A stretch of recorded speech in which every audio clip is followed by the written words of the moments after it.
I just got a package in the mail with a bunch of really cool custom printed LEGO castle parts. We've got Wolfpack torsos, shields, and a brand new medieval monk figure to look at, so let's get right into it. Now, full disclosure, I did receive part of this order for free from Cultbricks, but all of my opinions and critiques on the parts are my own, and I'm going to be completely honest about what I like and what I dislike about them. So I think it makes sense for us to start off first with the Wolfpack parts. We've got a few different versions of a torso here. Some of them have a brown border and others have a red one, but other than that, they're basically the same. I'd actually like to do a little comparison to the torso that we got back in the medieval town square.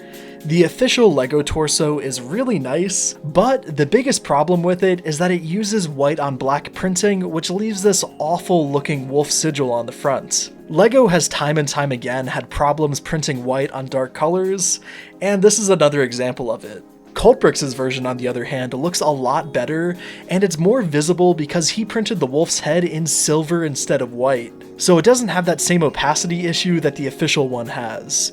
You can kind of see what I mean here, where the official torso sigil looks kind of washed out and muddy compared to the brighter silver prints on the custom one.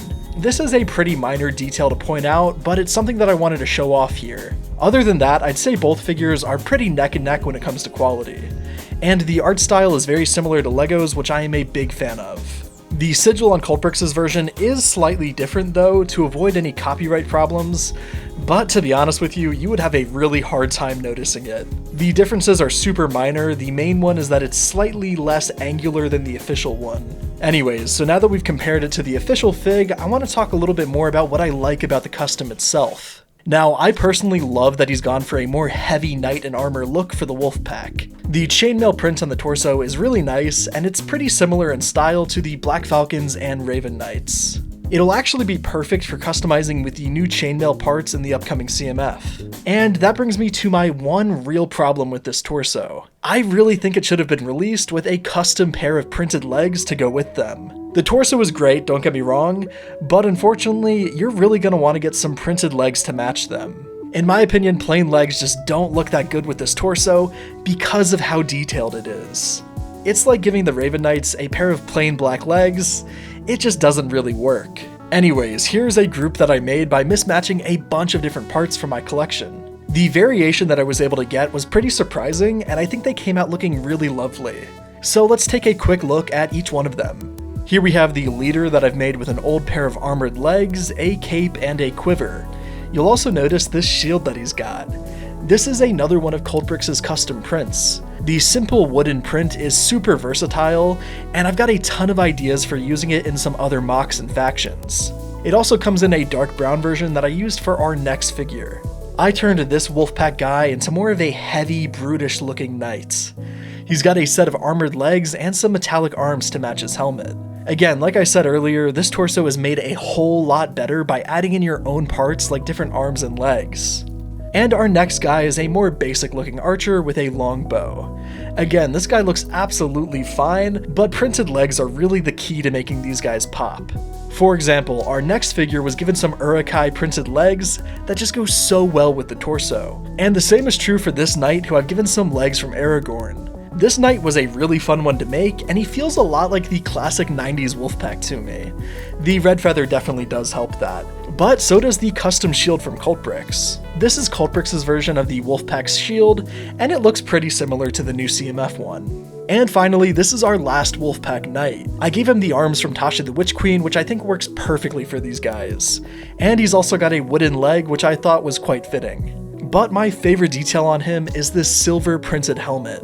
All he's done here is print a bit of silver on the raised section of the helmet, and it totally transforms the look of it. This to me is a no-brainer idea, and I'm honestly shocked that LEGO hasn't stolen this idea. The added bit of contrast and depth makes the helmet look so much more realistic. So now that we've taken a thorough look at all of the Wolfpack parts, would I recommend you buy them? Well, to be frank, it really depends. Are you trying to army build this figure alone? Then probably no, I don't think you should buy them. But if you want to spice up your Wolfpack army with a few of these custom prints, then I would say yes, absolutely you should pick some up. So what's my reason for saying that? Well, the price for a Wolfpack torso is $7 US.